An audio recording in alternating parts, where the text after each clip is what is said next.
There are two categories of cells. The first category is eukaryo cell. They have organelle-like nucleus or other special part. And the second category is pakayo cell. They have not nucleus or organelle like eukaryo cell have, but they have a genetic materials. Pakayo cells are one cell or one unit-cell organisms, such as bacteria. So what are organelle? Organelle means little organ. Organelle are the special organ part of the cell that have a unique job to perform. Let's start with the nucleus, the control center of the cell. The nucleus contains DNA or genetic materials. DNA dictates what the cell is going to do and how they're going to do it. When the cell is ready to divide, contains the DNA known as chromosome.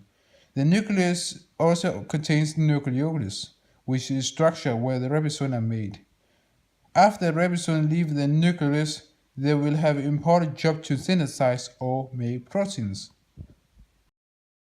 Outside the nucleus, the ribosome and the rest of organelle float around in the cytoplasm, which is like a jelly-like substance. Ribosome may wander freely within cytoplasm or attached to the endoplasmic reticulum, sometimes abbreviated as EI. They can look at coral reef. When the proteins and other materials emerge from the endoplasmic reticulum in the small vesicles, where the Golgi apparatus, sometimes called the Golgi body, will receive them. As the proteins move through the Golgi body, they composize into form the silicate use. The Golgi body does this by folding proteins into usable shape, or adding other materials on them, such as lipids and carbohydrates. They are organelles with the name lysosome. Lysosomes are garbage collectors that take damage or wound out cell part. They are filled with enzymes that break down the cellular debris. The mitochondria is an organelle that is powerhouse for both animal and plant cells, doing a process called cellular respiration. The mitochondria makes 18 molecules that provide the energy for the cell's activity. Cells need more energy, have more mitochondria.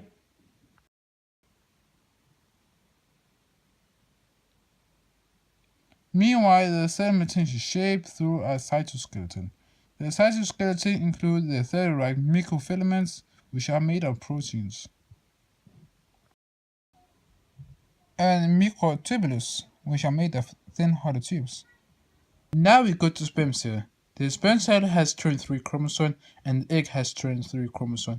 And then we go to mitosis. The mitosis have 5 phases: interphase, prophase, metaphase, anaphase, and telophase.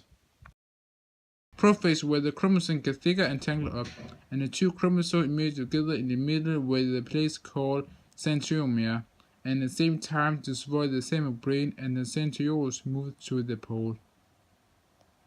Now we go to metaphase. In the metaphase move all chromosomes in the middle, and now there are also specific proteins, they're called tin threads, which settle in the centriole to chromosome centromere. And then we go to anaphase. In the anaphase begin chromatids to divide apart, and this is when the centromere divide into two. And then chromatids be dragged off the tin thread, each end of the cell. Now separate chromatids called again flow chromosome. And then we have the telophase. In the telophase form the core share around each upcoming daughter cell's chromosomes. Tin thread disappear and the chromosomes falls out, so the DNA can work again. Now restructure in the nucleus so it can be visible. And the last are cytokinesis. Here shares cytoplasm in each side of the cell membrane, and the cell divides itself into two by constriction. It continues again and again, and you can find it in Quran chapter 33, verse 14.